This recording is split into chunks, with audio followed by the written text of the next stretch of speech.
Welcome everyone to today's webinar, which aims to equip you with the information and insights you need to prepare financial statements for the 2023 financial year. We're delighted that you are available to join us. My name is David Francis and I'm Chair of the Bentleys National Audit Group. I will be hosting today's webinar and also moderating the questions. The QR code on the welcome slide will take you to our website, where you can access more financial reporting articles and resources. This is also where we will publish today's presentation recording and the slides. We will send you an email with these details when published. Carmen Ridley will be our presenter today. Carmen is a Principal and Director of Australian Financial Reporting Solutions and regularly consults to Bentleys and our clients on technical accounting matters, and also provides training updates for our audit teams throughout the year. Carmen is a former board member of the Australian Accounting Standards Board and still consults on emerging issues and is able to explain the standards in a way that very few others can. For our guests today who are new to Bentleys, we are a network of advisory and accounting firms. We work with aspirational businesses and individuals to help them achieve their objectives and get where they want to be. We have offices across Australia and New Zealand. We offer core audit, tax and accounting services, as well as an expanding range of specialisations to support the needs of modern businesses, including emerging issues such as ESG compliance and assurance, as well as R&D tax incentives, carbon accounting, wealth management and superannuation. Just a couple of housekeeping comments for today. We are using Microsoft Live event technology, which gives you the opportunity to ask questions. If you would like to ask a question to Carmen or offer feedback or comments, please enter the details into the chat box and we will pose this question to Carmen as appropriate during the presentation or during the Q&A session at the end. Joe Adams and Louise Hutchings will be supporting us today by controlling the slides and monitoring the questions. So just a reminder, this session will be recorded and we will distribute the recording along with the slides after the presentation. I hope you enjoy today's presentation and please keep those questions flowing. Over to you, Carmen. Fantastic. Thanks, David, and welcome everybody. So as David mentioned, we would love questions throughout, so please type them in and I will keep checking in with David whether there are any questions that have been asked. So let's get started. Just the normal disclaimer that this is just for training purposes. Whilst we're encouraging questions, obviously most of my answers may well be caveated with I haven't read the specific terms and conditions, but happy to answer any of those general questions where we can.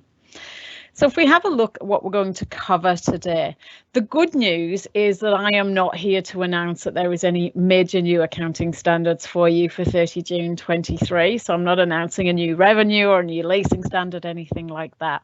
Having said that, we still have a fair amount to get through today. So you can see we have a range of different topics that we're going to go through. We are going to start with the accounting standards and we'll look at what is new for 30 June.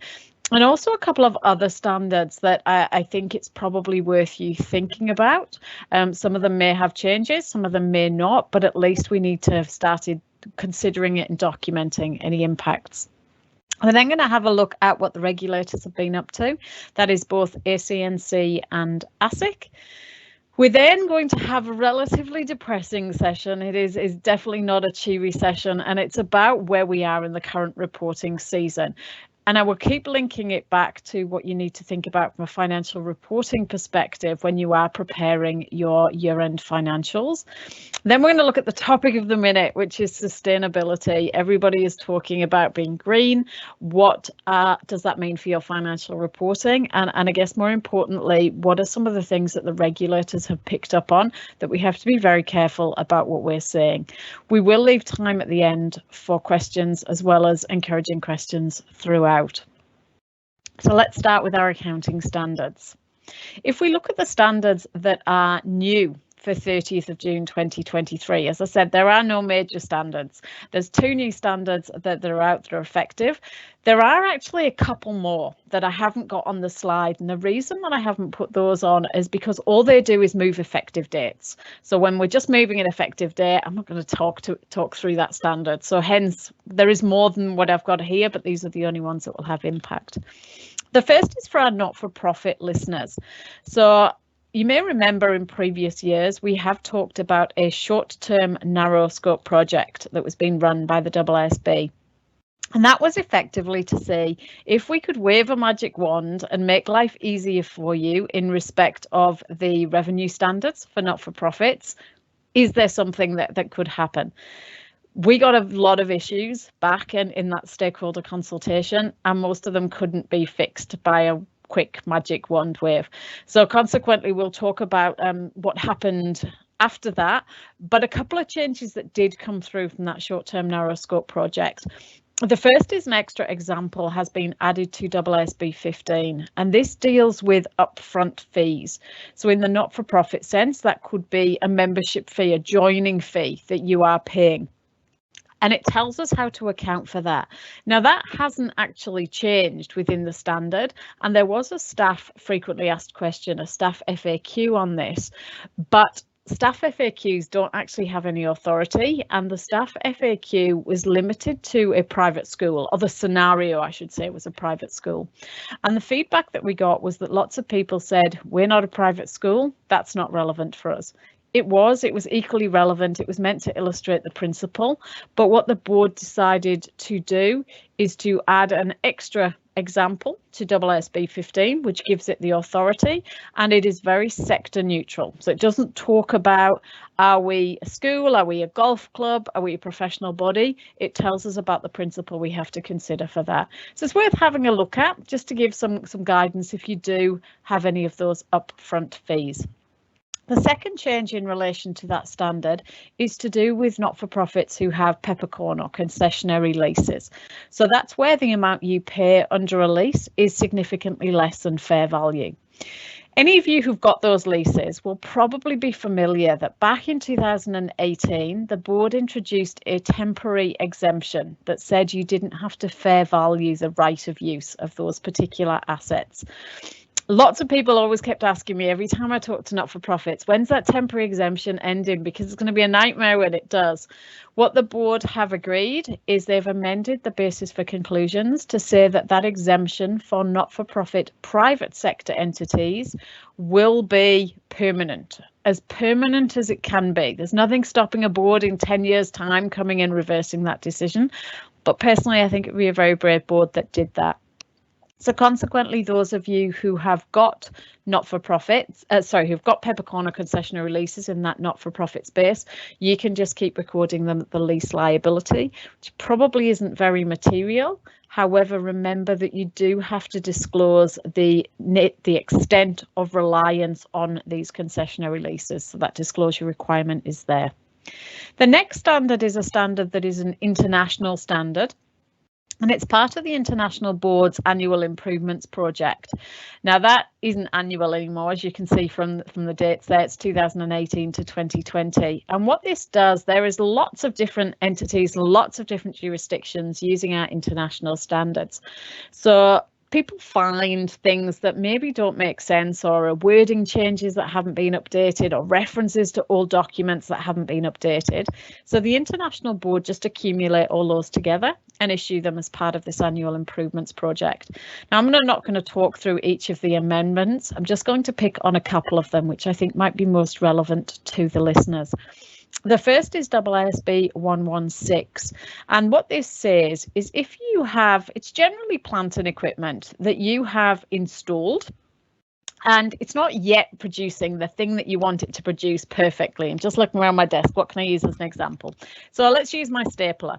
It's produced, the machine's there to produce staplers, and it is producing them, but it's just not quite right. It's not exactly how I wanted the product to look. However, I can sell the staplers that are coming out. I could sell them as samples, or I could sell them as seconds. Now, what used to happen under the standards is you had a choice. You could either recognise that revenue from the sample staplers as revenue, or you could offset it against the value of the asset. What this clarification says is any money that you receive, any sales proceeds from my sample staplers, have to be recognised as sales proceeds, exactly the same as any other sale. So we don't have that option to offset it against the value of the asset anymore.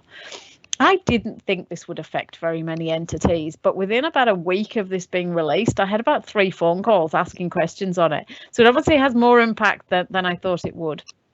The next one I'll talk through is AASB 137, and we will come back a few times through this session to talk about onerous contracts. An onerous contract is a contract that the costs of fulfilling the contract are higher than the revenue that you will earn from it. So effectively, it's a loss-making contract. And what this clarification does is to provide more detail about the costs that you need to consider when determining whether a contract is loss-making. So for example, it gives us guidance around direct costs and certain indirect costs. So as we talk through onerous contracts, I will remind you that this standard has some more guidance around when you need to determine if a contract becomes onerous or not. So that's it. They're the new standards in place at 30 June that you have to think about. Really not a lot of work or effort, hopefully, in either of those. So let's have a look at a couple of other standards that are not yet effective, but you may want to consider.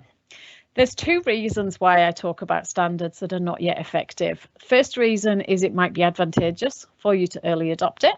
The second reason is it might involve a fair bit of work and consequently you need to know about it. So we have one of each in this particular session. The first one is a change to the current non-current classification within AASB 101, and we're talking about liabilities here. So we're going to go back to a little bit of a history lesson. In 2020, the International Board proposed a change to the definition of current liabilities, and they removed, as you can see from the left-hand side, they removed the word unconditional from the definition, because what they said is nothing is unconditional. If you breach a bank covenant, for example, the bank will call on it. It's not unconditional. So nobody at the time had a particular issue about them removing that word. The problem is that when the standard was issued back in 2020, the International Board introduced a paragraph that had never been put out for public comment.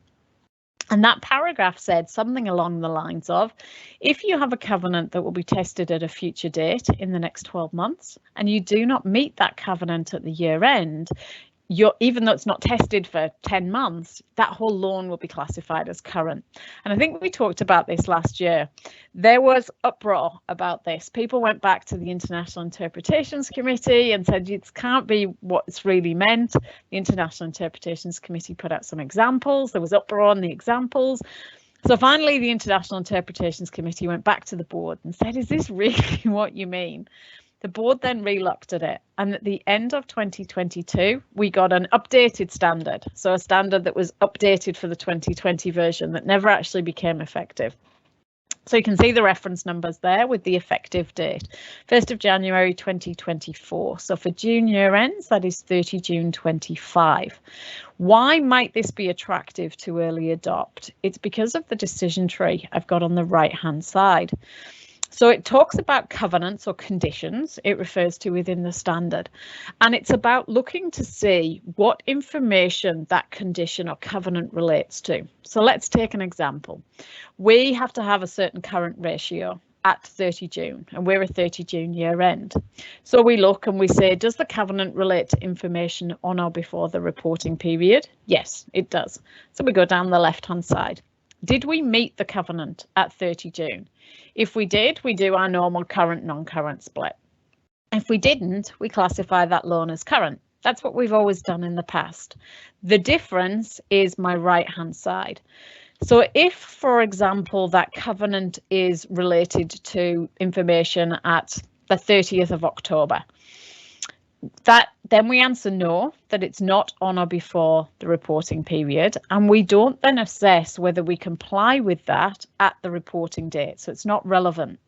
We have to give some additional disclosures, but it's not relevant for our presentation. Now, the reason that this standard has got so much interest in Australia, and we are seeing some people wanting to early adopt this, is because our Australian banks love their annual review clauses. Now, it depends on that annual review clause. So this isn't me giving you advice about whether you can change the classification. What I'm suggesting is you have a look at your clause.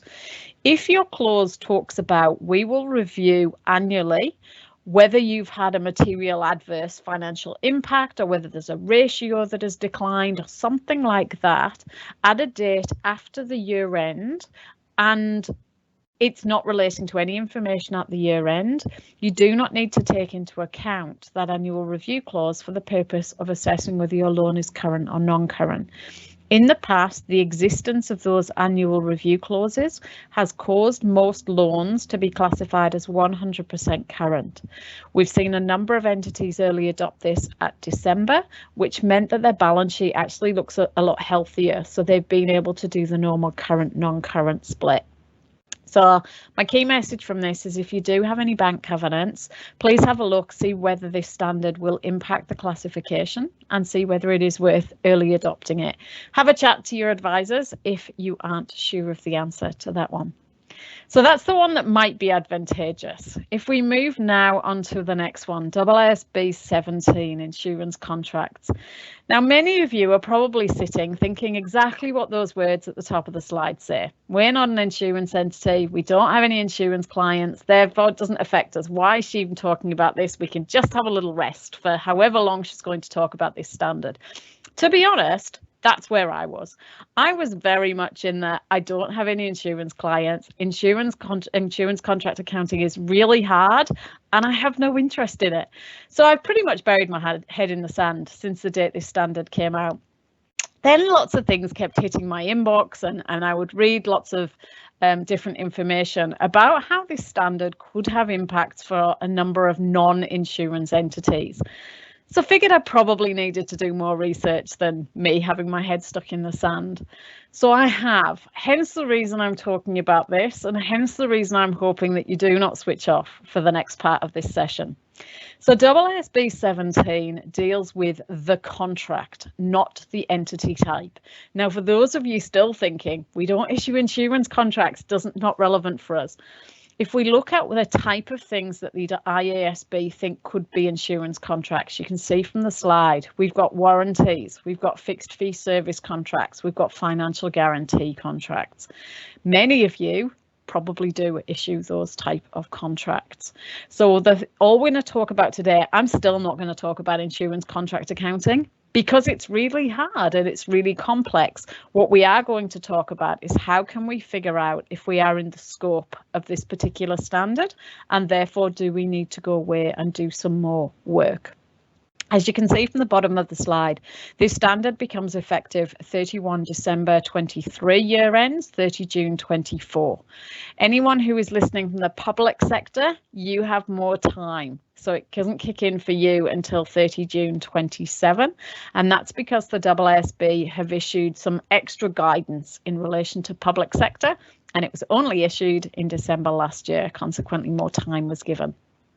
So let's explore this a little bit more. Insurance contracts, defined at the top of the slide. A contract under which one party accepts significant insurance risk from another party by agreeing to compensate them if a specified and certain future event adversely affects them. That's great. What on earth does that mean? Let's explore that a little bit more.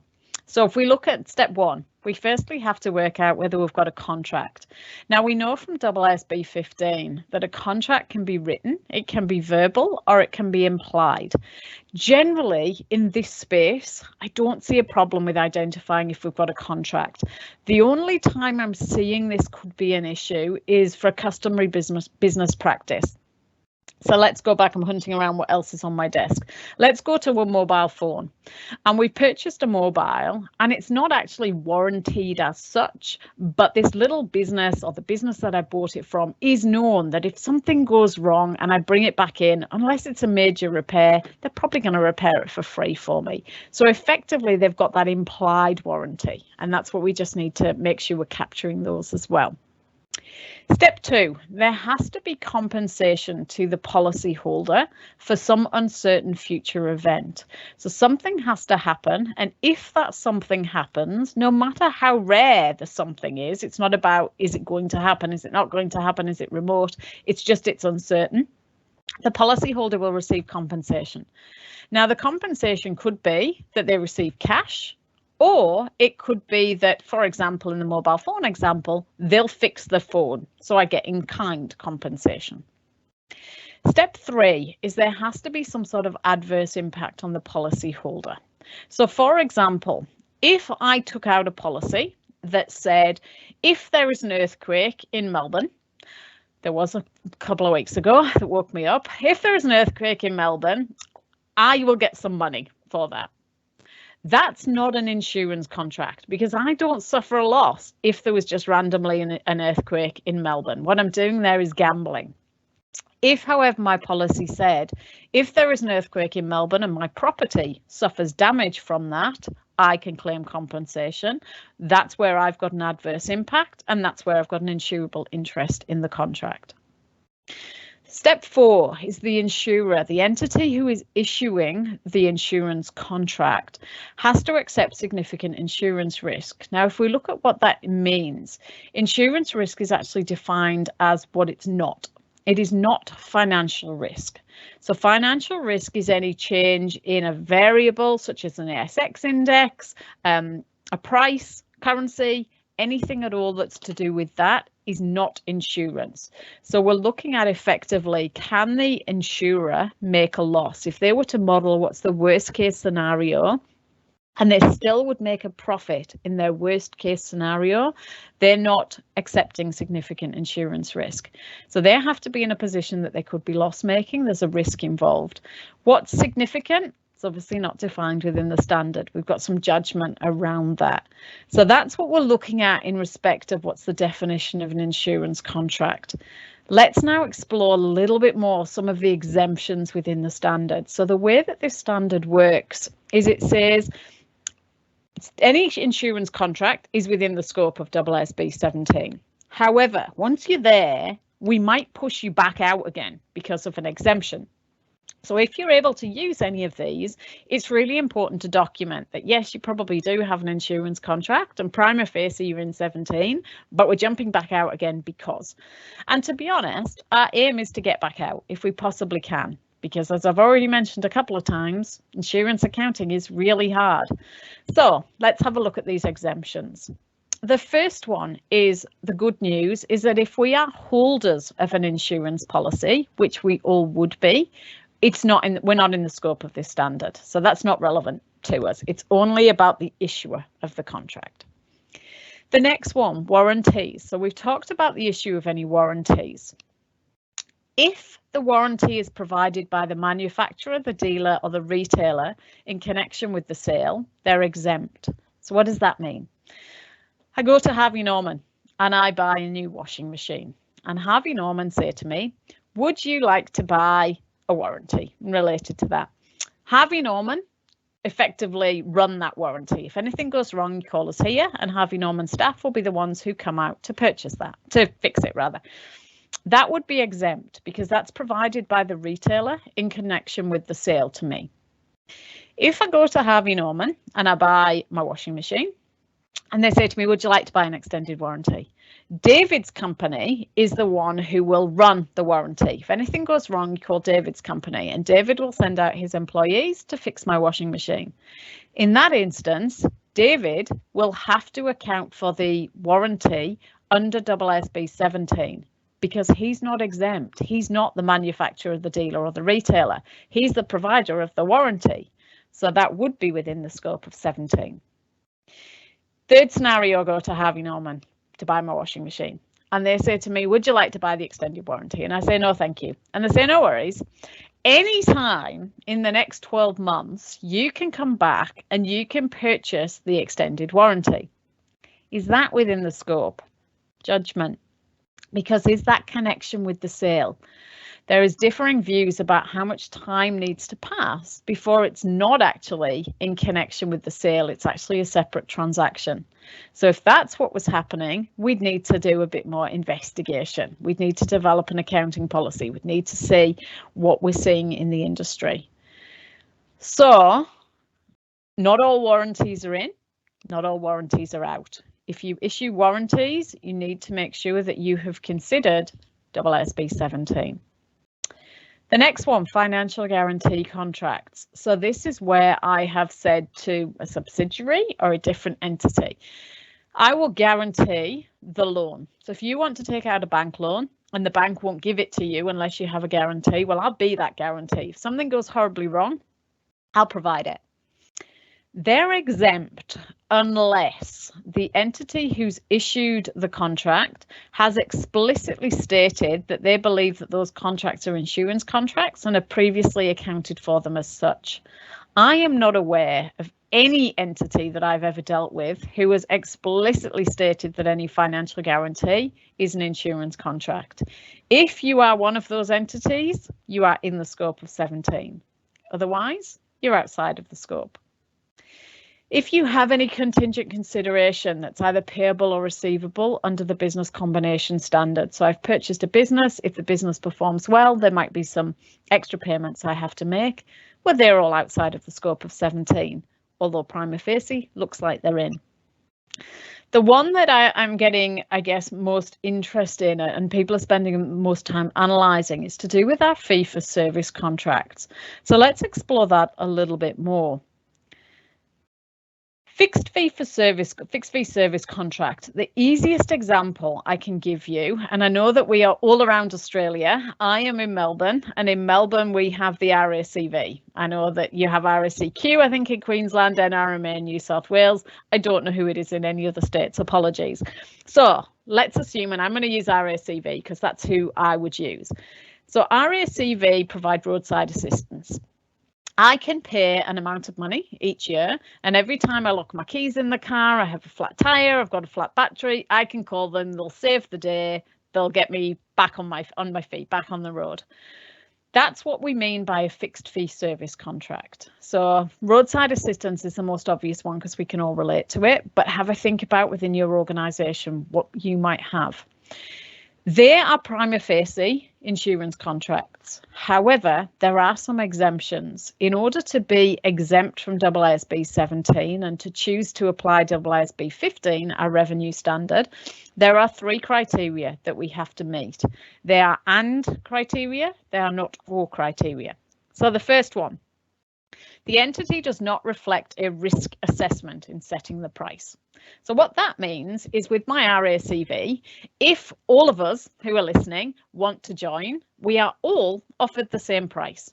It's not that we're listening and they say, well, Carmen drives a great car and has never called on us ever in the past. We'll charge her $200. Somebody else has got a really old car. If we look at their history, they call us every 3 minutes. We're going to charge them $700. If that was the case, differential pricing based on risk, you'd fail that first criteria and therefore you would be in AASB 17. So we're not allowed to make a risk assessment. The second criteria is, and I'm going clockwise around the triangle. Second criteria is what they have to provide me is the service. So if they came out to look at my car, they're not standing and looking at my car and going, that'll be expensive, not going to fix it, we'll give you the cash. They're actually towing me to a garage that can fix it, or they're jump starting the car. Whatever it is, they're providing me a service, not giving me cash. If they gave me cash, I fail that criteria. I'm in AASB 17. The third criteria is that the insurance risk that arises predominantly out of how many times I use the service. So how many times am I locking my keys in the car, running out of petrol, having flat batteries? Contrast that with something like a prepaid funeral plan. We generally all only pass once and hence only use our prepaid funeral plan once. Contrast that to my roadside assistance where I may use the service lots. So in the prepaid insurance plan, the uncertainty is around the cost of the service, not how many times I use it. So consequently, we're thinking about anything that is these fixed fee service contracts. Is there a price that is locked in that involves us providing a service for that price? When you start thinking about this, for many entities, they realise they've actually got a fair number of these. Some of them may get out of 17, some of them may not. But what is really important in this standard is make sure that anything that might look or smell even vaguely like an insurance contract, you are documenting it and working out whether you are in or out of AASB 17, and you carry that as a position paper going forward. That's really important to be able to support that, because if someone looks at it in a few years' time and goes, that looks like an insurance contract, why aren't we accounting for it into 17? It's written, it's documented, it's done. You don't need to then do any more work on that. So that standard is the one that just might involve a little bit of work to try and figure out whether you are in or not. Unfortunately, we can't just ignore this particular standard. So we're going to move away now from the accounting standards. I'm going to have a look at some of the other things that the AASB have been up to. Previously, we've talked about how the AASB were looking to propose a tier 3 for certain not-for-profit entities. So we currently have our tier 1, which is full IFRS. We have our tier 2, which is simplified disclosure. The proposal from the AASB that came out in September last year, closed in March this year, was to propose a standalone standard that would be available for certain not-for-profit entities. It is much simpler accounting, it is much simpler disclosures. As part of that, what that would mean is that the reporting entity concept for not-for-profits would be removed. It would be similar now to where we are now with the for-profits. So you couldn't do special purpose if legislation, for example, required you to lodge accounts. There was overall really broad support for the issue of this particular standard, which is the great news. The not so great news is the staff paper that went to the board to approve this, and they are suggesting an exposure draft by the end of 2024. Now, realistically, if that time frame is right, the exposure draft will probably have a 6-month consultation period, and therefore we're unlikely to see a standard in this space before about 2026. That's not great. If I take all my AASB hats off, I'm really hoping that we can get something out much quicker than that, because I do think it's something that the not-for-profit space are really excited about having, but we are reliant on staff fully analysing those comments and making sure they've addressed the issues that were raised. So a bit of a watch this space for that one. As part of the project that the AASB did on the tier 3, they released a research report that looked at common transactions of not-for-profit entities. And one of the things that they picked up, and I took this from the AASB board papers, and you can see one of the interesting things is about the level of special purpose financial statements that have been lodged with the ACNC, so around about 80%, which has been fairly consistent over the last few years. The one I want to talk about, however, is that bottom table. So back in 2019, the standards changed to say that if you were a not-for-profit who was required to comply with 1054, which is effectively anybody who's lodging with the ACNC and anybody who generally has to prepare financial statements in accordance with any other legislation, you are required to disclose your compliance with recognition and measurement. Now, the way that the standard's written, you have 3 choices in what that disclosure looks like. Choice number 1 is you can state we comply with recognition and measurement. Choice number 2 is you state we do not comply with recognition and measurement. Choice number 3 is you say we've got no idea, don't know whether we do or whether we don't. So that was put in there as to make it less onerous for the not-for-profits. If we look at the statistics around this, so all of these entities have to lodge with the ACNC, and therefore they all have to comply with that requirement. 56 of nearly 57% of them didn't. So that means what I'm encouraging you all to do is, if you are a not-for-profit preparing special purpose financial statements, please make sure that you understand whether you have to comply with this particular disclosure, and please comply if you need to. Remember, certain for-profits also need to disclose this information. So if you are preparing special purpose accounts because you are grandfathered because of the date of your constituting or other document, you also need to declare whether you comply with recognition or measurement. For-profits don't get the option to say, got no idea, haven't assessed it. they have to give compliance or not compliance. So just something to be aware of, that disclosure requirement, and hopefully we can get that 57% down quite a lot.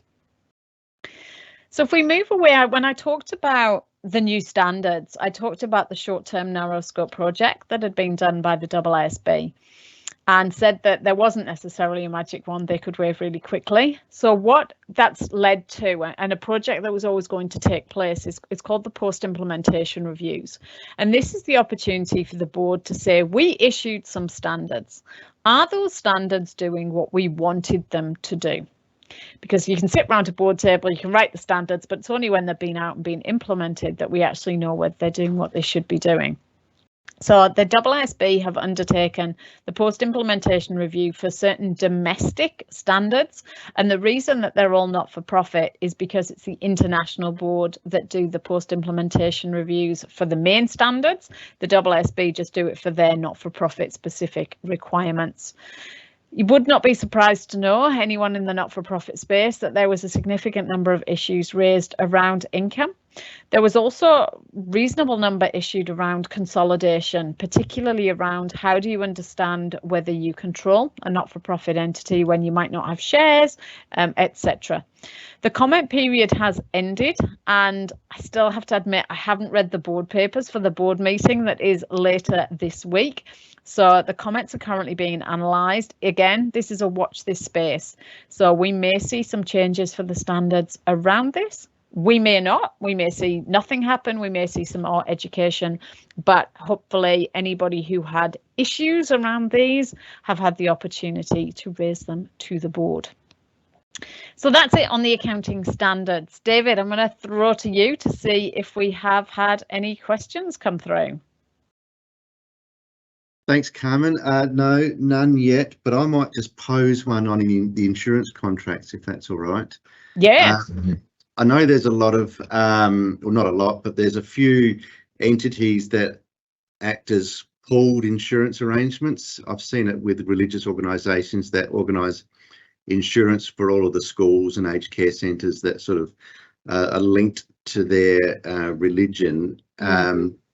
So the way I think it works is that they arrange the insurance at a high level and then sort of split that up amongst all the different insurable entities, and then they have a higher excess so that that entity sort of cops the higher excess rather than each school having to pay a high excess. Do you think that changes anything under this new standard, or is that still sort of seen as not an insurance contract, or is it? So just which is my normal answer, just to clarify, are they issuing the insurance contract, or they're effectively just organising it as kind of almost a group purchase rather than individual entity purchase? Yeah, they're just organising it. Yeah, so they're not. They're just the policy holder rather than the issuer of the insurance contract. Yeah. So okay. I think they would be fine. Yeah. I'll be pleased about that. Okay, thank you. All right, so let's keep going through. As I say, I encourage you to put any questions in that you might have. So we're going to have a look at the regulators now, at the ACNC and ASIC. So just a reminder for those of you who are required to lodge financial statements with the ACNC, or for those small charities that may not be required to lodge financial statements but are required to lodge an annual information statement. For a couple of years now, the ACNC has been talking about how they believe related party transactions are really important. And back at 30 June 22, they introduced a requirement for certain charities to report on key management personnel, with the view that come 30 June 23, those disclosure requirements would be expanded and they would cover related party transactions. So if you are an ACNC entity who is lodging financial statements, you are required to comply with the related party disclosures. You have a choice. You can either look at AASB 124, which is our related party standard, or you can look at the relevant section in AASB 1060.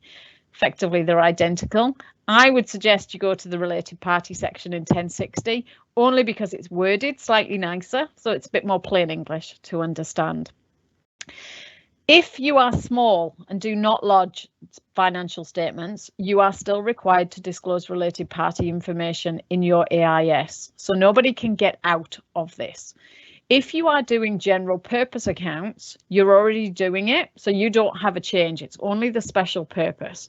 The real key message that I just want to reiterate, and I know that we are on the 19th of June, please, please, please make sure you have a policy or procedure to capture this information as soon as you can. You do not want this to be a frantic panic to try and get this information when the auditors come and ask you for this disclosure. So we need to identify who our related parties are, what transactions do we have, which ones of them are material, and there is some guidance on the ACNC website around this, and work out the disclosures that we need. The other change that the ACNC have put through is given us a disclosure choice. So there are now mandatory standards, or there always was mandatory standards that the entities have to comply with from a disclosure perspective, and they're shown in that first bullet point. You can choose to continue to include the disclosure requirements of those standards, or you can choose to disclose the equivalent paragraphs within 1060. 1060, remember, is our tier 2 standard. So again, much more plain Englishly worded. I would probably say, however, that if you're already complying with what you need to, I'm not sure you should do the work to actually switch it to 1060, because I think it's probably just work without really achieving a lot. If you are a new entity, however, or we're doing financial statements for the first time, then I would very strongly encourage you to go to 1060. So not-for-profit, special purpose, don't forget you need to capture your related party disclosures for the financials, for medium and large, and for AIS for all of small and medium and large.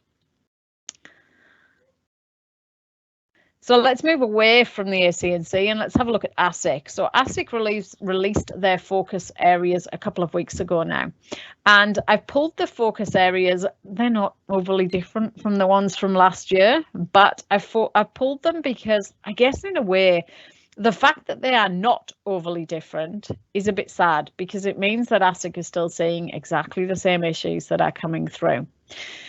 One thing they did do differently this year, however, or for 30 June, is they included this section on the reporting process. So I've paraphrased it, but included it because I think it's actually really important for preparers to be aware of. So they tell us that directors are primarily responsible for the quality of the financial report. We often hear, or I often hear, comments that the auditor does the financial report and you know, the auditor didn't tell us about A, B, and C. The financial report actually belongs to the directors, and they're the ones who take responsibility for it. So making sure we've got the relevant information, making sure we get quality information on a timely basis for audit, and making sure that we've got the appropriate processes in place so directors can have comfort in the quality of the information in the financial report, and it's easier for the auditors to actually form an opinion on what is being provided. They also told us that we need to make sure that appropriate experience and expertise should be applied in certain areas. And they've given the areas of asset values, provisions and other estimates. Based on the queries that I get and the position papers and things that I've been writing recently, I would add to that. I would add revenue to that, because I still think there are a number of errors that are rising in revenue recognition methodology based on what I'm seeing. And there is still a massive number of nuances in that particular standard and lots of complexities. The other thing that I'm spending a fair bit of time looking at is control, and whether an entity controls another entity. So don't take that as, oh, that's, we only need to get guidance and we only need to have position papers in these particular areas. Bear in mind that anything that is contentious, anything that is judgmental, you really need to have. In the olden days, we used to have accounting policy papers on all of them. We now need to have some sort of position paper, something that is supportable in respect of the accounting treatment that you are putting through. A reminder for preparers, which I think is very helpful for the auditors, in that they did comment that probably audit fees are going to go up, and that is because of the extra work that they have to do. And particularly in the current reporting season we are in, the judgment that is involved in a number of areas will be particularly complex for preparers and auditors. And we'll come back to that a little bit later on. So they've given us that information about reporting. What were their actual focus areas? As I said, they aren't overly different from what we had at December, probably not really overly different from what we had June last year. So we are going to talk through all of them, except we're not going to talk through AASB 17, because I've already talked about AASB 17. We are going to cover each of the others. So let's start with number 1. Haven't got a huge information in the slides. If we can click on the next slide, please. Oh, I haven't got any information on number 1. I was going to say I didn't put much information in because I'm going to talk about it a lot more later on. So I obviously, when I wrote this, decided I wasn't going to put anything in it. So those uncertainties and risks are predominantly about the reporting season that we've got, and are going to cover that in the next session. Number 2, are asset values. This has been the number 1 issue for ASIC for years. It occasionally drops to number 2 when they put something like revenue in. This time they put the uncertainties in the current reporting season in. But predominantly their comments in this area are the same. When they talk about asset values, what they're talking about is impairment. Are we carrying our assets at too high a value? So what they have done is that they have split this into 5 different areas. Now, there's lots of information in each of them. The purpose of these slides is to give you also information around how you should go back and look at some of these for future reference. So I'm not telling you necessarily everything you need to know, but hopefully gives you some guidance to look back at this. I would also really strongly encourage you to look at these focus areas and have discussions with your audit and risk committees about them as well. So let's work through these. The first is just generally called impairment of non-financial assets. And by non-financial assets, we effectively mean your infrastructure, your property, plant and equipment. So we have to go through and assess whether there are any impairment indicators. And again, I'll come back to this a little bit later when we talk about interest rates. But one of the indicators is that market interest rates have increased. Market interest rates have increased. They've gone up something like 12 times in the last 14 months. Consequently, every entity should have an impairment indicator. You cannot be saying you do not have impairment indicators in the current reporting period, because there is a very obvious explicit one in there. When we're looking at impairment, we have to make sure that we're appropriately disclosing and making sure that we have done the relevant testing, that our assumptions that we are using are supportable, that they are appropriate, that they are reasonable. So, and you will be challenged on the auditors around those. So can you actually support why you've picked the numbers that you have? Can you support why you've picked the growth rate, the terminal value you've used, your discount rate that you've used? The next one is to do with property. Now, property is really interesting because depending on what day you read the newspapers, property values are either plummeting or they're going through the roof. So there is a huge amount of uncertainty around property values. And I guess ASIC are telling us to just be aware if we do own any commercial property or any retail property, not necessarily looking at what the newspapers are saying, but think about what we're seeing in changing consumers. So, for example, we are seeing less people going back to work in pretty much every single state and territory. That means that for many people, their buildings are half empty. So if all the buildings are half empty, when we look to try and sell that, there's a struggle. There's probably are going to be declines in value. It might also mean that our right of use asset is impaired if we are leasing the asset. So just be aware it's not just the building, it's the right of use asset. If we're in retail, we are seeing more online shopping. And I know myself, I'm in Melbourne. We were locked down for most of 2 years. Online shopping was the thing to do. And now I can't be bothered to drive 20 minutes each way to the shops. I'm just going to sit and click and it will arrive at my door the next day. So consequently, retail values we are seeing dropping. We're obviously seeing more shops closing shop. No pun intended. Think about the financial condition of our tenants.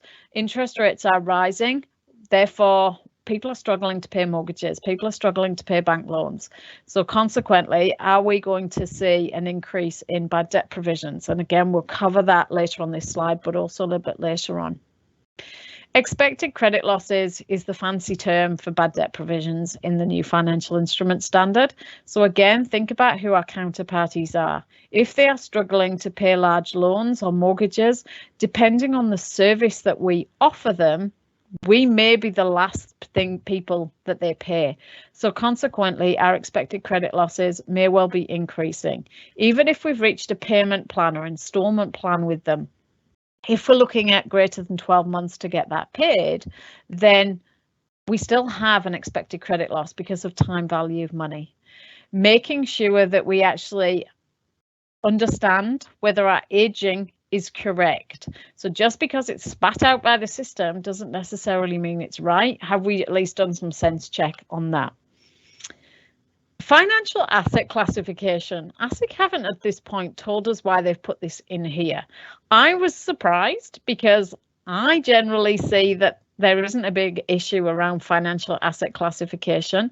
So I guess my key message is if you do have anything weird and wonderful, just make sure you have classified it correctly.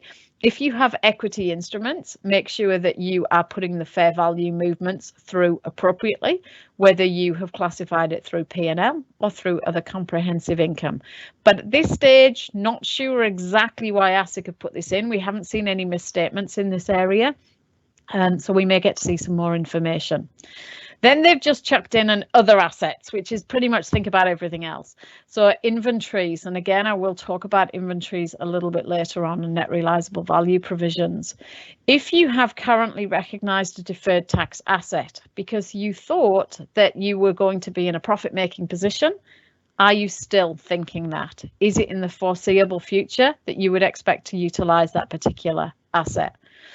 And the last one, which has caused all sorts of grief ever since we got the new financial instrument standard, is that if you have any investments in unlisted entities that are not subsidiaries, associates, or joint ventures, you have to hold them at fair value. And trying to determine what the fair value of those is can be really challenging when you don't have significant influence. You may not get dividends. You may not get any financial information. You can't hold them at cost. You have to hold them at fair value.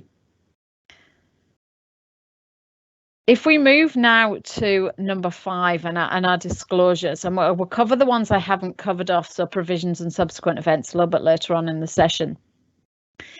Again, ASIC have split this up into lots of different areas for us to consider.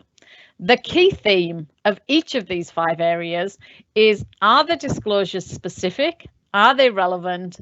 And are they too wordy? So are we cluttering the financial statement with lots of information that actually is not helpful? Breaking it down and looking at the different sections they've put through. So in the general considerations, what they've told us to do is we need to look at, they called it the shoes of the investor, because these were written predominantly for listeds. I've called it the shoes of the user, because you may not be listed, you may not have investors, but you will have users. So think about what do the primary users want, and are we giving them the information that they want? Are our disclosures specific? Or have they been copied from a set of model accounts and they're not actually relevant to us?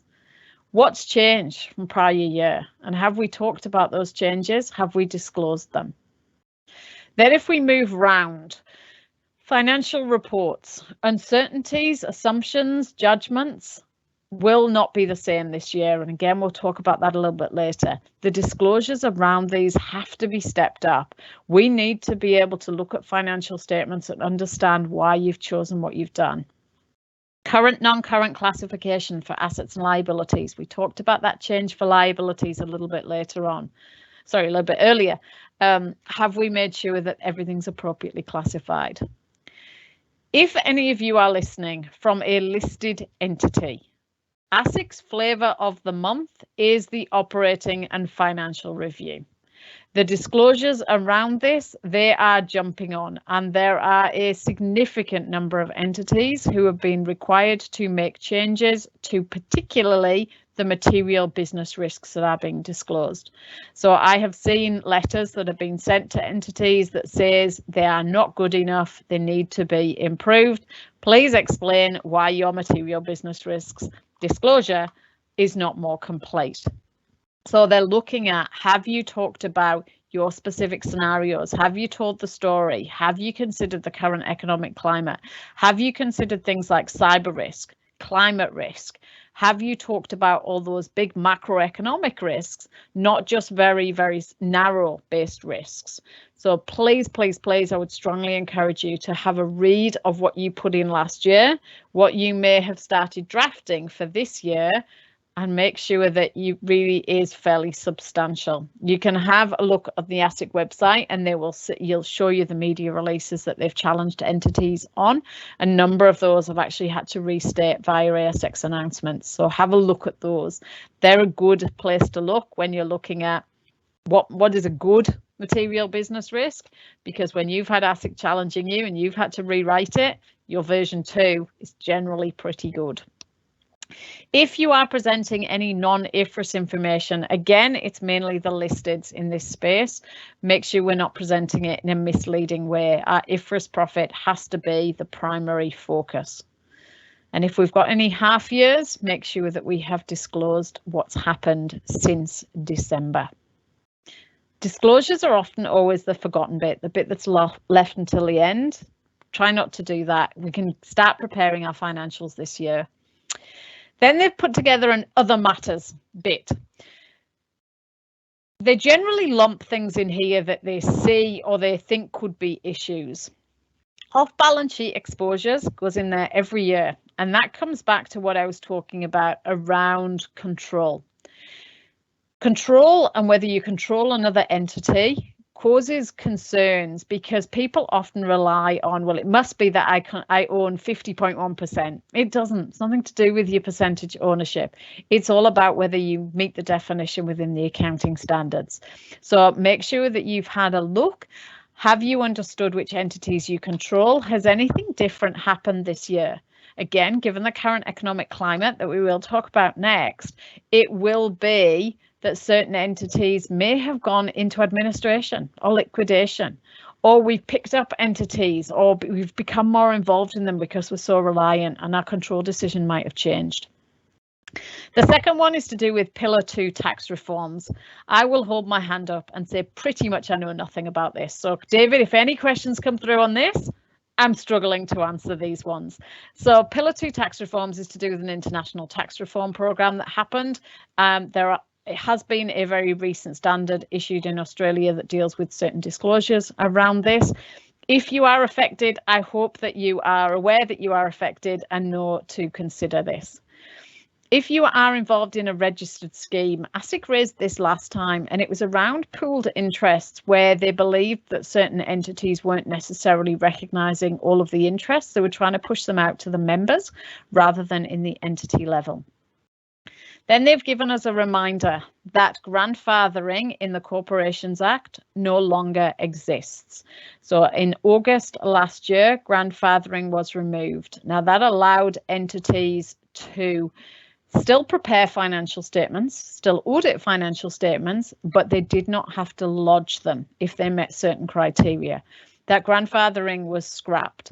Now there wasn't that many grandfathered companies, but if you are one, if I was at ASIC, I would be watching every one of those entities and making sure that they lodge at 30 June 2023. Remember, you are lodging general purpose financial statements. You cannot lodge special purpose anymore with ASIC. So please make sure if you are a grandfathered company that you are fully aware you have to lodge this year.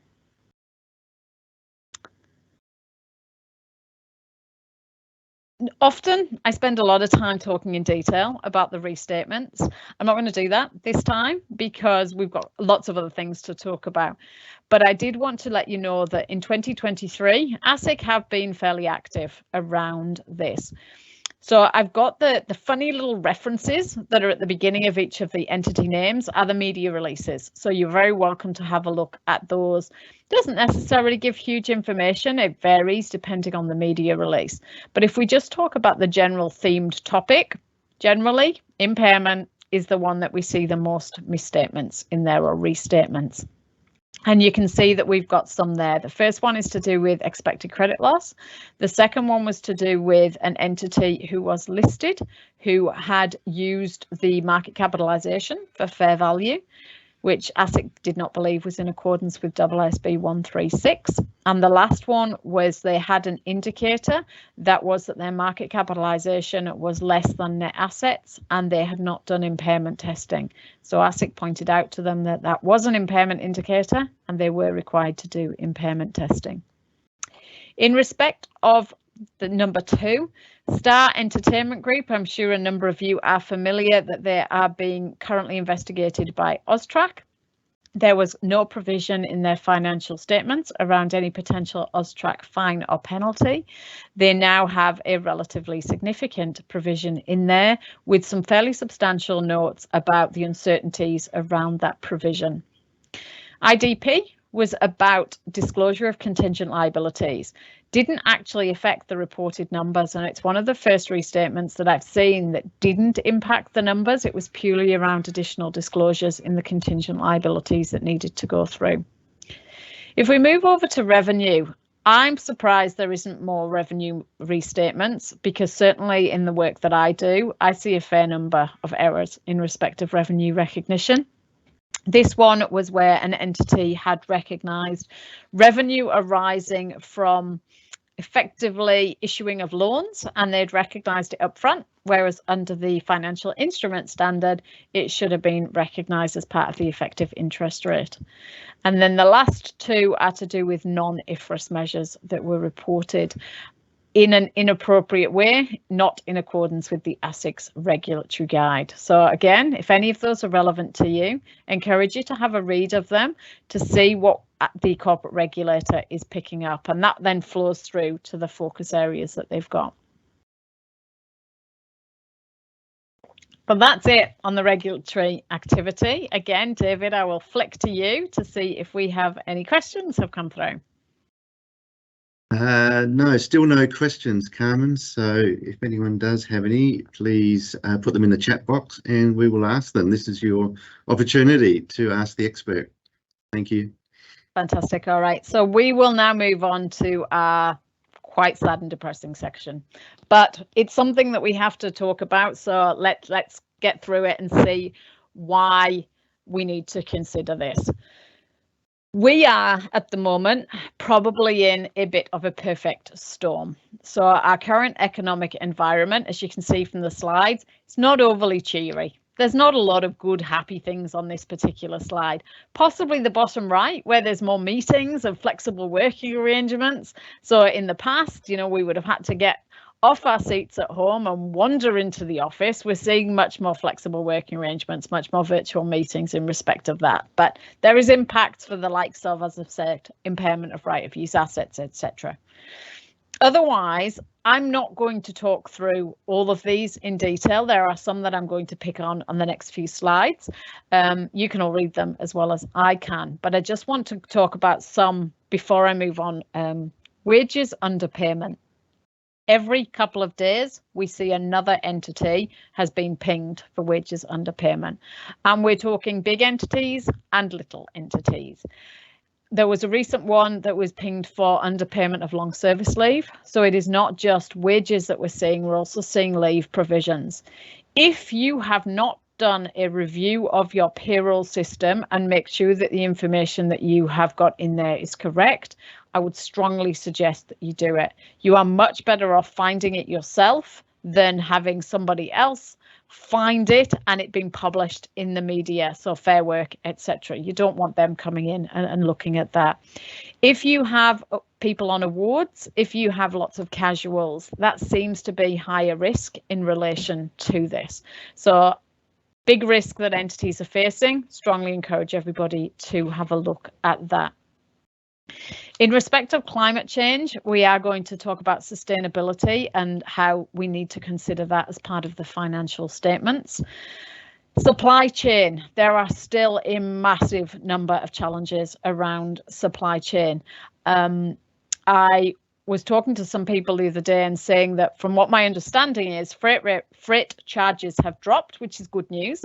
However, because they've dropped, what we're seeing is that certain shipping entities are diverting ships to the more profitable regions, i.e. Europe, not Australia and New Zealand.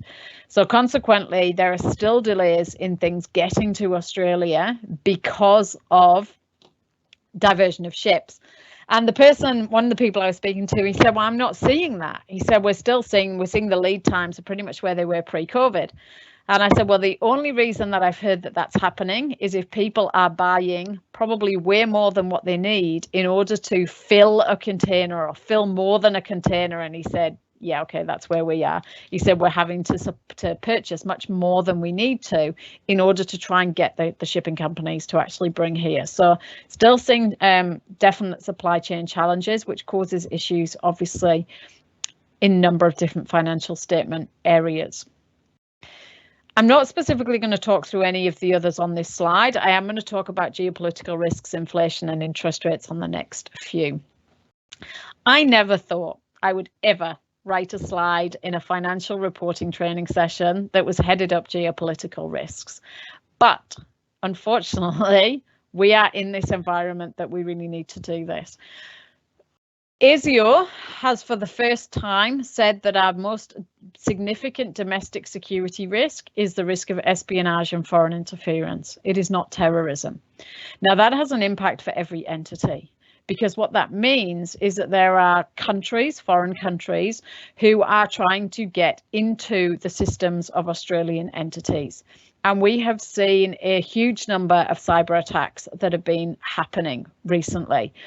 One of the reasons that has been given for that is because Australia has popped its head above the trenches and said, hi, here we are. We have a nuclear submarine deal with the UK and the US. So consequently, we have suddenly become a bigger blip on the global radar. That gives us risks of IP, it gives us potential sabotage, so consequently higher risks. As you can see there from the slide, the countries that believe to form the biggest risks is China, Russia and Iran. Now, if we think about the way that the Australian government acted to effectively put sanctions against a number of entities who were dealing with Russia, they acted pretty quickly when the Ukrainian war conflict commenced. What the concerns are now is that there is a huge number of Australian entities that are very reliant on China. And if something was to happen with China and the government acted very quickly and shut things down quickly, what would that mean for your entity? Have you actually considered that? Because for some entities, it would be massive going concern risks and probably would close down the whole entity.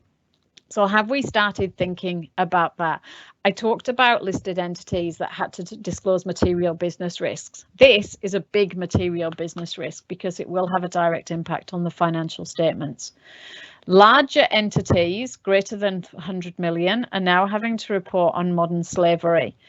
Again, what we're hearing from China is certain of the factories over there would not meet the modern slavery rules. So consequently, again, have we thought about that? Have we actually considered where we sit in the whole ethical space, making the world a better place?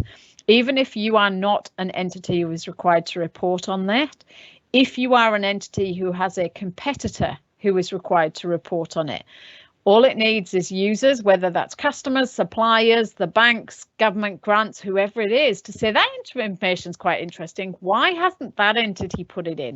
And it almost then starts becoming mandated best practice, even though the legislation may not require entities to cover it. I don't do very many tenders in the work that I do, but often I have to do it for the government work that I do. And I've noticed that I start being asked questions around what am I doing in respect of ensuring that my supply chain doesn't have modern slavery issues. I employ my daughter, she's 16, she does my travel. She thinks she's a modern slave, she's not. She gets paid way more than any minimum wage. But you know, on a more serious note, it is something that we are definitely starting to see questions being asked, even though the legislation requires greater than 100 million. Think about the organisation that you operate in. The statistic I found fascinating. So the theft of IP or trade secrets, the current cost to businesses is $5 billion a year. And a number of those comes from insider theft. So what business are you operating in? What have you done? What controls have you got in place around cyber? Around making sure that you know exactly who you are employing in certain areas. I did say this session wasn't overly cheery. So let's move on to look at inflation. We're going to link this back a bit more to the financial statement. So we're going to start at the top right. So if we have a look at onerous contracts, and when I talked about the accounting standards, I said I would come back to this. Onerous contract is where it's a loss-making contract because costs have gone up and therefore you are not able to recover those costs. Generally, what I'm seeing is entities who locked into fixed price contracts are ending up in an onerous contract situation. Classic scenario at this point in time is construction. I engaged a construction company to build me a house. Their costs have gone through the roof and it has exceeded any contingency they put in. From what I understand, there are certain house builders who are offering customers a substantial sum of money to rip up their contracts because it is actually cheaper to offer them a substantial sum of money than go ahead with the contract and incur the losses that they're going to incur. Anybody who has got a fixed price contract that they've locked into anything, please make sure that you have reviewed that and ensured that you understand whether it has become onerous or not. If it has, you are required to recognise a provision immediately in accordance with the provision standard. So it's not like revenue that you'd profit that you'd recognise it over time potentially. If you know you're going to make a loss, you recognise that loss straight away. Leases, CPI clauses within leases. The vast majority of leases that I look at have a CPI clause in them. And that clause says that at the anniversary date, we will review what CPI is and we will put up your rent based on CPI. I've had a number of entities in the past have told me CPI has been so low that they're just going to ignore it. It's not material. You can't anymore. You probably shouldn't have in the past, but I know people tried. The way that we deal with CPI in a lease is we can't guess what CPI is going to be. So consequently, if we pay 100 today, and we've got a 5-year lease, we assume, even though there's a CPI clause, that we will pay 100 every year for the life of that lease. So that's what we put within our lease liability. We come to the end of year one and CPI is whatever CPI is, but rent has gone up to $107. We recalculate the lease liability, assuming we will pay $107 every year for the remaining life of the lease. Following year, it goes up to 112. We recalculate again. Every time we recalculate, we will increase our liability. So credit liability, we debit right of use asset. Right of use asset just becomes the balancing figure. That will reset depreciation and it will reset interest. Consequently, we are going to see changes in balance sheets. Now, that is painful enough if you've got one lease. You probably got more than one lease, and I can pretty much guarantee that they will all have different anniversary dates. So that is potentially calculations that you are doing every month. You cannot ignore this. It has to be done for this reporting period. Useful lives. I'm going to give you 2 scenarios as we go through this. In this particular part, I'm going to talk about how useful lives may be extended because we've got inflation that has gone up and prices have gone higher. We thought we were going to replace our asset every 5 years. We can't actually afford to now. So consequently, we may get to the 30 June and each of your financial statements will have a line in there that says, we review residual values and useful lives every year and amend them if necessary. Nobody does that. You just have the line in the financial statements. This year, you need to do it because if I can't afford to replace this asset every 5 years, I have to extend that useful life. Consequently, drop in depreciation just to reflect how I think I'm going to use that. You obviously have to weigh that up with potentially increased repairs and maintenance expenditure, etc. But we may see some changes in useful lives. If we jump over, we'll carry on round our clock to our leave provisions. As well as the fact we've got inflation going up, to compensate for that, we are seeing pay rises that are happening. And in Australia, generally, those pay rises happen on the 1st of July. What that means is for our annual leave and our long service leave provisions at the 30th of June, we have to increase that provision for any known pay rises that were going to happen on the 1st of July, because when we eventually pay out or the employee uses that leave provision, it will be paid out or used at the higher value. Now, again, in the past probably hasn't been material. Now it may well start becoming a material number. So don't forget to do that. Inventory prices are going up. Can we pass the costs of those prices to the customer? It depends. It depends what the inventory item is. We probably all go to the supermarket every week and just sigh at how much milk, bread, cheese, etc. has gone up in price. We pay that because it's a real core item that we don't have a lot of choice. We have to pay for it. If, however, I want to buy a new pair of shoes and the price has gone up in value, or the price has gone up, do I have to buy it? Maybe not. So what we're seeing is a lot of those discretionary purchases are not happening. If you are a supplier of what is deemed to be a non-essential item, you're probably, again, like me, and being bombarded with one-off sales that seem to happen for 48 hours where prices are being massively discounted. And that is because entities do not want to have stock left at the year end. Even if they're selling it cheaper, they would rather have the cash in hand than the stock that is sat in the warehouse. So consequently, what we are expecting to see is net realizable value provisions. So if you are selling below cost or you expect to sell below cost, we need to write down the value of that inventory. My last one is a bit of a catch-all. Just make sure that you are aware, is there any other inflationary based clauses that you might have within your any contracts that you might need to deal with? So let's look at interest rates. Interest rates also going up. So what does that mean for the financial statements? It requires you to have a look at your debt covenants. Many entities have a debt covenant that is linked to interest expense, an interest cover covenant. Ironically, we are seeing some entities who are breaching that interest cover covenant because the bank keeps putting up interest rates and therefore they are paying more interest expense. So if you breach the bank covenant, remember that your debt then will become current unless you have got a waiver from the bank pre-year end that says they will not call on that debt for at least 12 months. You receive that waiver after the year end, it does not count. So we are at the 19th of June. Anybody who has a bank covenant that they think they might be sailing close to the wind on, get it tested, have a conversation with your banks tomorrow, if you can, to try and see whether you can get a waiver. Otherwise, your balance sheet might be quite different. We've also seen a number of entities have had to take out inventory financing, short-term supposedly loans at a higher interest rate in order to purchase the extra level of items that we've got, or because things are taking so much longer to come in. These often have higher interest rates and people are struggling to pay that. So have we got an issue in relation to that? Can we repay any of those?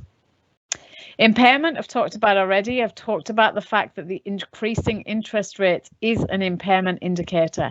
There's no discretion about it. It is an indicator. The reason for it is because value in use is a discounted cash flow. Higher your discount rates, lower the cash flows. Consequently, you may well end up with an impairment, and that's why we have to look at that. Remember when we looked at the asset values for ASIC, we looked at impairment from a non-financial asset perspective, but also from a financial asset perspective, looking at your expected credit loss, your bad debt provisions. We're expecting to see more of those because, again, people are struggling to pay their bank loans. They're struggling to pay their mortgages because interest rates keep going up. So depending on the service that you offer, you may not be a priority for them. If you have a long-term provision, you will have had to discount that provision. So a make good provision, for example, and every year you unwind the discount on that provision.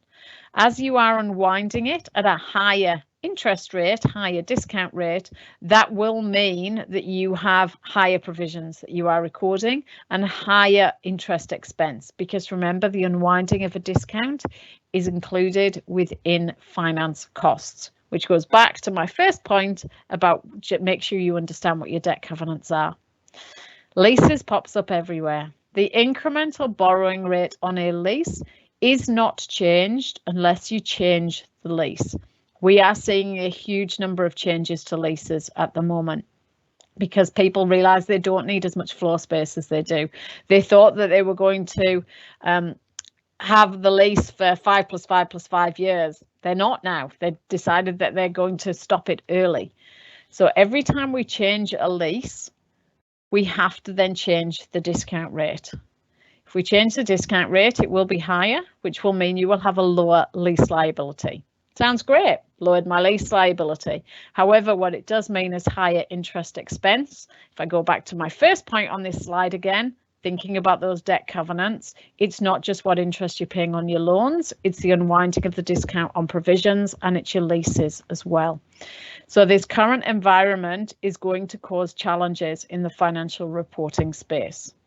So that's specifically interest rates and inflation. What else? Let's have a look. Going concern. Because of this perfect storm that we are in, we are expected to see a massive number of issues around going concern. That means more disclosures and potentially changes to audit opinions. So I would encourage any of you who are looking like they've got some going concern red flags. So we've got negative operating cash flows, we've got loss-making situation, we have negative current liabilities, or we have net current liabilities, we have net assets, net liabilities. I get my words right in the end. Please talk to your auditors as soon as you possibly can, because the disclosures will need to be substantial. They will not be boilerplate, and the better discussions you can have earlier rather than in that last minute panic when everyone's trying to sign the accounts, it will be much better. The one thing that we do know about assumptions, judgments and estimates is they will not be the same as those in prior year. They can't be. We're in a very different economic climate. They have to be entity specific and have to be supportable. So if we think about every time we disclose an estimate or judgment, or every time we use an estimate or judgment in preparing our financials, have we actually got the information to support that? The reason I threw share-based payments in is because what I often hear when the environment is not great is entities say, we've got these share-based payments, we're never going to meet the hurdle. We're recording these expenses, but we're never going to meet anything. So let's just cancel them and then we'll figure it out in a couple of years. We'll replace that. If you do that, you do not save yourself the expense. In fact, what happens is the grant date fair value is expensed on the date you cancel. So any remaining value, it's actually the worst thing you can do to cancel these particular arrangements. So please make sure if you are considering this, you get some advice on the accounting treatment. What you are better off doing is issuing a replacement program as soon as you possibly can, because then you would only deal with any increase. Even if the new program is worth less, you still have to recognise the grant date fair value. So don't make any rash decisions in respect of changing your share-based payment programs. Lastly, on this slide, we have no idea what is going to happen between 30 June and the date you sign your accounts. Please be aware that you will need to monitor that. You'll need to monitor it at an entity level. You'll also need to monitor it at a macroeconomic level, because is there anything that's occurring that would cause the numbers in your financial statements to change, or would require some disclosure to explain to the user that something has happened that will cause them to change in the future. As I said, not an overly cheery session, but a session hopefully that you realised there may well be some significant impacts on your financials and can act on that now. David, any queries on any of those? Just a query relating to financial statements. Do AFSL holders, are they able to still prepare special purpose financial statements this year? My short answer is no, they can't. So they were given, certain AFSLs were given concession last year to keep producing special purpose so long as they complied with recognition and measurement, and that was purely because ASIC had been so late in issuing any guidance. There is no concessions for 2023. Anybody lodging with ASIC has to prepare general purpose financial statements. Okay, and just with ASIC, have you heard anything about whether they're looking to extend deadlines again, or is it going to go back to 31st of October? So the last discussion that we had was in relation to the December deadlines, and they didn't extend those. My understanding is they have no intention to extend anymore, because it actually caused more problems, particularly for auditors. They had a lot of feedback that said you're not actually helping, because all it's doing is extending this busy season and entities are kind of all waiting until the end. And the research that ASIC did said they didn't believe that entities needed it. So I'm not expecting any extension of deadlines. Okay, thanks. So let's move on to the last topic of sustainability. Now, I am not going to talk to you in this session about Scope 1, Scope 2, Scope 3 greenhouse emissions, partly because it's not my area of expertise, but partly because that at this point doesn't impact our financial statements. What I want to talk to you about is what is happening, or what you need to think about when we are putting together our financial statements, and then we're going to cover this area of greenwashing. As you can see from the slide, the term climate change does not appear anywhere in our IFRS standards. It doesn't appear in our AASB standards. Yet our standards are future-proof. They talk about risks. They talk about inputs and assumptions. Our standards didn't mention the term COVID. Yet we all dealt with the fact that inputs, assumptions, estimates had to change because of the environment that we were living through. So consequently, we can't ignore climate when we are looking at preparing our financials. The International Accounting Standards Board, so the IASB, the one that we're always used to, have launched a project now that's looking at climate related matters in financials. And the reason that they did that was because they received feedback that there was really not a lot that was being reported in the financial statements about this, and they weren't sure why. They weren't sure whether we didn't have a clue what we were meant to do, or people had just ignored it, or we were still early days and people were working through it. So this project is to do some root cause analysis, to have a look at why, and I suspect from that we will see some additional guidance from the International Board. But at this point, given that we are coming up very quickly to our 30 June reporting, it is something that we will need to consider. So let's have a look at how we consider it.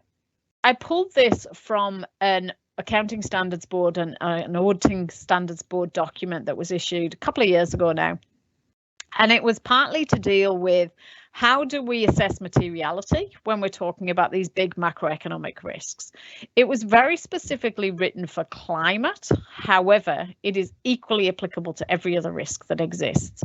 And again, it talks about investors, but if you don't have investors, you just substitute the word primary users when you're looking at this decision tree. And what we're thinking about is, would your primary users expect to see any information in the financial statements about climate? Are you in an industry that is potentially doing damage to the earth? Are you in an industry that's doing great stuff for the earth? Are you in an industry that your competitors are all disclosing information about climate? So based on those, would your users expect that you would have disclosed information? As you can see, depending on whether you answer yes or no, and then how you answer the next questions, you may well be in a position that your climate-related disclosures are deemed to be material for your entity. When we talk about materiality, we talk about quantitative disclosures, or how big are the numbers, but qualitative disclosures. And when we're thinking about climate, it's around that qualitative disclosures. It's around that expectation. The qualitative disclosures are much, much harder to put together because we have to write words. And as accountants, we're not great at our words. We're much better at calculating our numbers. So consequently, this is a really useful decision tree to actually take that step back. And again, talk to your boards, talk to your audit and risk committees about what's expected to be seen in this particular space. If we look at standards, I said that climate change, climate risk is not mentioned in any of the standards, but what now? So as we've talked about, our judgments and our assumptions will need to change. We talked about them changing for the current economic environment. We've talked about how we can't have them the same. What do our judgments and assumptions need to look like now if we are considering these risks such as climate? Obsolescence, net realizable values for provisions. We talked about inventory in respect of prices might have gone up and can you recover it? The other element of inventory that we need to think about is what are you supplying and how environmentally friendly is it? So in many states, certain single-use plastics went and seemed to go really quickly. If you're a manufacturer of plastic straws, all of a sudden your stock is absolutely useless. So what are you supplying? And is it environmentally friendly? And do we need to start transitioning away from that? Do we need to start selling things for cheaper? Is it likely to become obsolete? When we think about deferred tax assets in the tax standard, it has to be probable that we will make a taxable profit.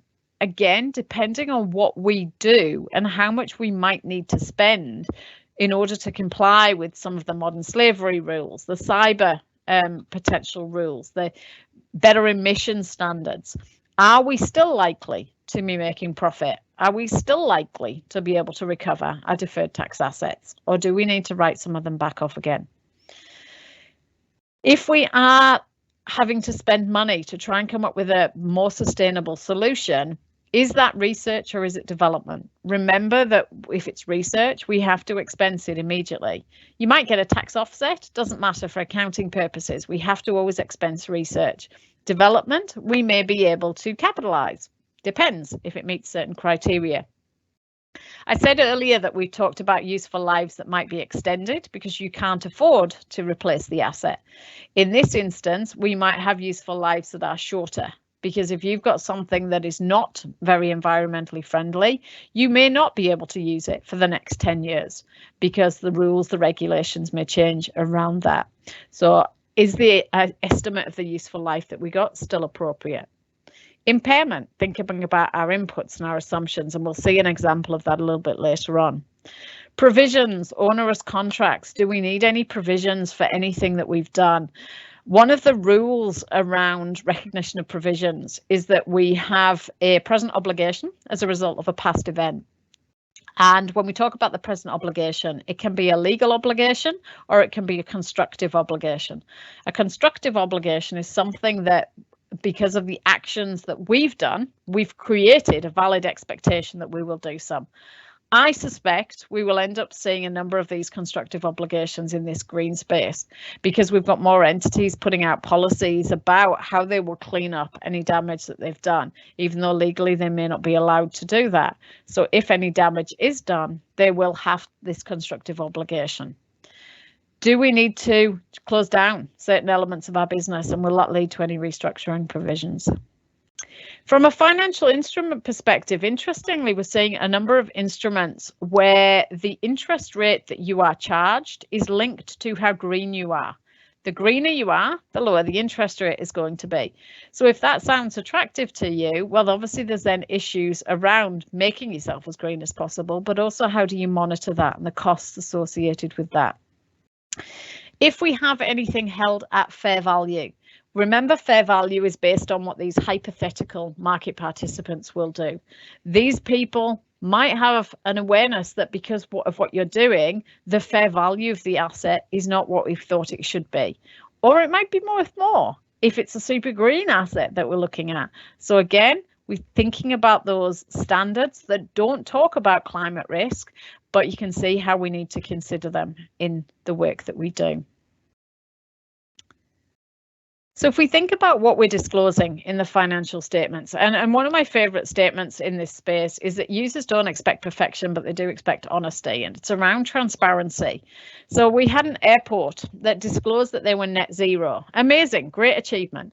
However, what they also disclosed is they'd ignored the impact of planes flying in and out of the airports and people travelling to and from the airport. So effectively, they just treated the airport like a big shopping mall, which is still good, but it's not really what their main business is. But arguably, they were honest, they were transparent.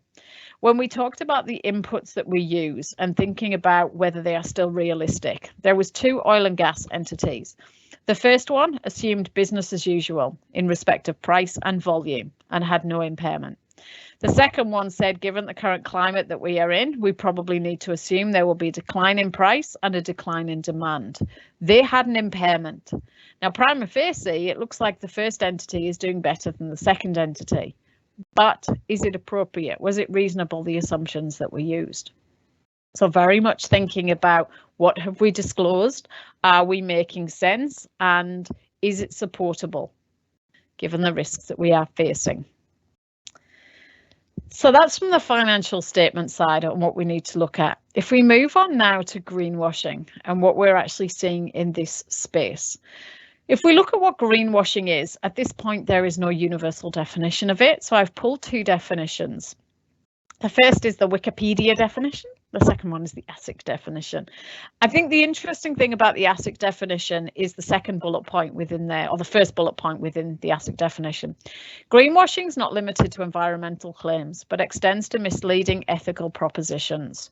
So consequently, if we are making out that we're making the world a better place, regardless of how we're doing that, whether it's around diversity, whether it's around modern slavery, whether it's around green claims, then it's still all classed as greenwashing.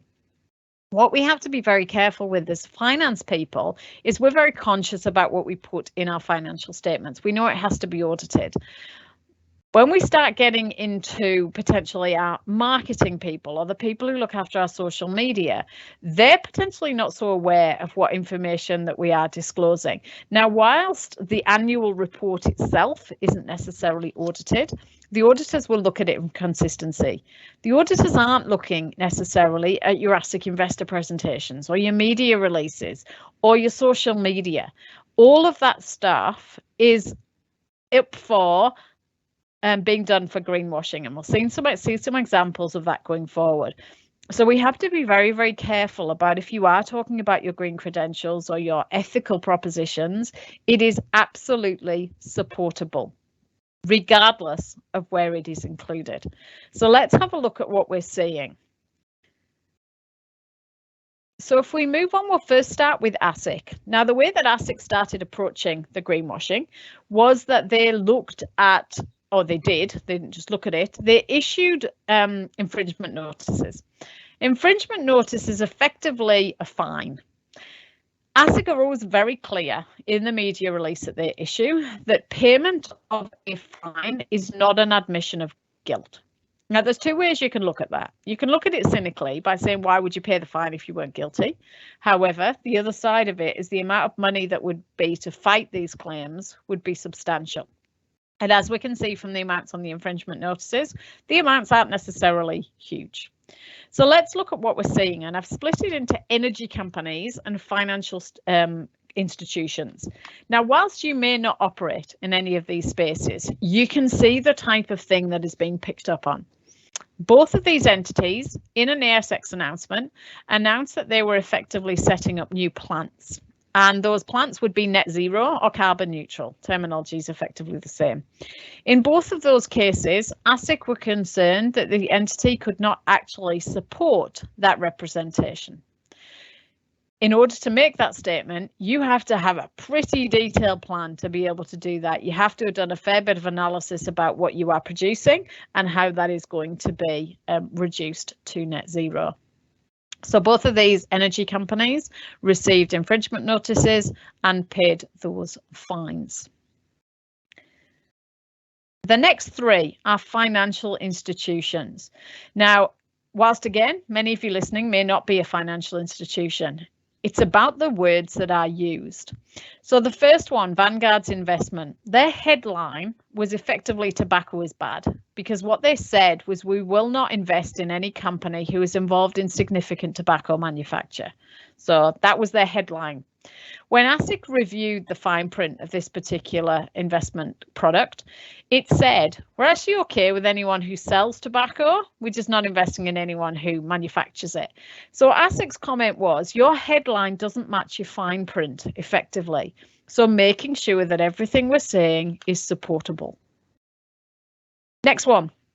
This particular product said we will not invest in companies involved in polluting and carbon intensive activities, financing or support of activities which cause environmental and social harm, or any entity with poor corporate governance. That's fairly broad. That's quite a lot of entities you wouldn't invest in. So ASIC again came in and actually looked at the investment products and looked at what the rules were around who they were investing in and said, no, that headline is too broad. When we look at who you are not actually investing in, it doesn't match up. It's much more limited. So again, they received a fine because their headline and their fine print wasn't the same. The last one is a Facebook page that was picked up, and the Facebook page of this particular entity said naysayers don't join together and move nearly 400 million out of fossil fuels. ASIC's issue with this was not that the 400 million is now in a sustainable product, it was that this particular entity didn't have a basis to represent that the 400 million had previously been completely invested into fossil fuels. So when I said it doesn't matter where you put this, we have to be really careful. Everything we say about us being good companies, about us making the world a better place, is up for being looked at. So consequently, we need to make sure within your organisations, whilst many of you are not necessarily writing the Facebook posts or writing the words in the annual reports or the investor reports, are we actually looking at it from a sense check to make sure that everything is supportable? Now, what we did see is all these infringement notices, which, as you would have noticed, the numbers weren't huge. So what does that mean? Well, ASIC then decided to up their game. So if we click on to the next slide, they then took an entity to court. Everybody is watching with bated breath what happens in this particular court case. Mercer Superannuation, a major entity within Australia. They had a particular product, they called it the Sustainable Plus product, and they said it was for members who were deeply committed to sustainability because it excluded investments in certain bad things. ASIC again looked at the investments that this particular product held and said you've invested in entities involved in the extraction or sale of carbon intensive fossil fuels, production of alcohol and gambling. That goes against what you've just said in your headline. So as I say, people are very much watching the space around this particular entity. If Mercer are found guilty of greenwashing, my guess would be that the penalties imposed by the court are way bigger than those infringement notices that we've seen. So again, be very, very aware of what we are saying. The ACCC then decided they didn't want to be left out of the party. So they have got involved. Now, the ACCC, we understand, have much bigger teeth than ASIC, consequently can impose much bigger fines than ASIC. And the ACCC have handled this very differently. So what they have done is they reviewed 247 businesses. We don't know which businesses they reviewed. And they said that more than 1 in 2 of them, it was 57% of them, were making dubious claims about their environmental or sustainable practices. ACCC have said that they will go away and they will do some investigations in these particular entities. However, if we look at the second bullet point from the bottom, what we're doing is we are encouraging businesses to come forward if they believe they've made false or misleading marketing claims. And if you do come forward, we'll be much kinder on you. Now, that's very smart because we don't know who the 247 companies they've looked at are, but what they're telling us that if you think you've done the dodgy, come forward and we'll be kinder. It saves us doing a lot more work. So again, watch this space in relation to the ACCC investigations. I do suspect we will see some comments around companies they've gone after and some fairly substantial fines. So what this is all leading to is green hushing. Green hushing is where entities go, seriously, I just daren't say anything. It's all just too scary. If I do it, I might get done for greenwashing, so I'm better off not saying anything. So that's what we're seeing in this green hushing space. We've had some recent examples being reported in the Fin Review, where we've got entities who are effectively backtracking on some bold claims they've put out. Now, this isn't sustainable either. We can't have entities too scared to say anything that they actually withdraw everything they've previously sold. So how are we going to get to a balanced position? And maybe that balanced position is where we need standards. So if we have a look at what that means for us and where we are. We have an International Accounting Standards Board. We, from November 21, have had an International Sustainability Standards Board, and that is a sister body to the International Accounting Standards Board. We know that the AASB standards will be released by the end of June. I think it's this week, it's either this week or next week. They're having effectively launch parties for these particular standards. They are definitely coming. What we will see is two standards. One is called S1, and it is a general sustainability standard that deals with general sustainability related risks. The second one is S2, which is climate related risks. So very specific based on different industries and businesses based on what we understand. Those standards will be issued exactly the same way that the IASB standards are issued, in that they have no right to mandate them in any jurisdiction. So it is up to each individual jurisdiction. In Australia, it is the AASB, the Australian Accounting Standards Board, that currently has carriage for those standards.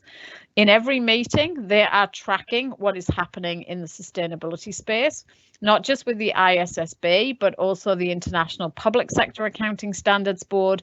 There are other standards that are out there, for example, TCFD, the Task Force for Climate-Related Financial Disclosures, which is where many entities have chosen to comply already with those. They're also watching New Zealand. New Zealand have already released 3 standards on climate-related risks. They went early. If the Australian Accounting Standards Board decided to adopt the ISSBs, they are likely to re-expose them, because from what we understand, there were significant changes between the exposure drafts that came out within Australia and internationally and the final standards that this board have been issued. So we understand that they are likely to be re-exposed. Obviously, until the standards are issued, we don't know how many changes are going to go through. If you want to see what is currently happening, the Accounting Standards Board and the Audit Board have released a research report that's looking at what has already gone on in the ASX listed entities. So that's available on either of those websites. And Treasury put out a consultation paper where they tried to consider who these standards would apply to and when they would apply.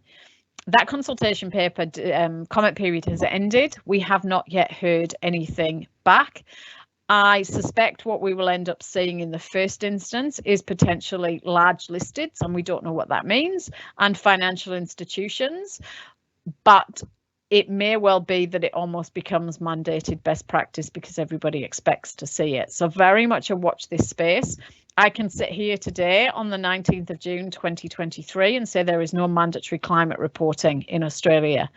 If this time next year, I'm not convinced I will be able to say the same thing. The standards may not be effective, but I think we will definitely know in the first instance who they apply to. That's it for I wanted to cover off on the content, so happy to answer any other questions or comments. And I am just going to flick my light on because it's slowly getting darker and darker as I'm sitting here. There we go. Thank you, Carmen. Still no questions that have come through the chat box. So if you have any questions that you'd like Carmen to answer, or if you've got any comments on any of the matters that have been raised, if you want to send those through now and we can address those before we sort of sign off. I can just wait a few moments and see if any come through from Louise. Obviously a lot of topics there. Thanks, Carmen, as usual, a lot to think about. Yeah, while there's not as many accounting standard changes, it is interesting times economically and socially and so forth. And yeah, there's a few things to consider for those preparing financial statements. So thank you for that.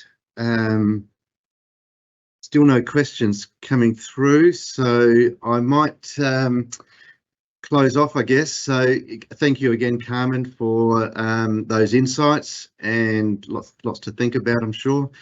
Thank you to all the attendees for your interest and taking some time out of your day. If you do want to discuss any matters, please contact your local Bentleys advisor, who will be happy to help you. As I said at the opening, we will send out an email with a link to the webinar and recording and slide deck for those that have attended. So thanks again for joining us today. Stay safe and well, and we'll look forward to seeing you soon. Thank you.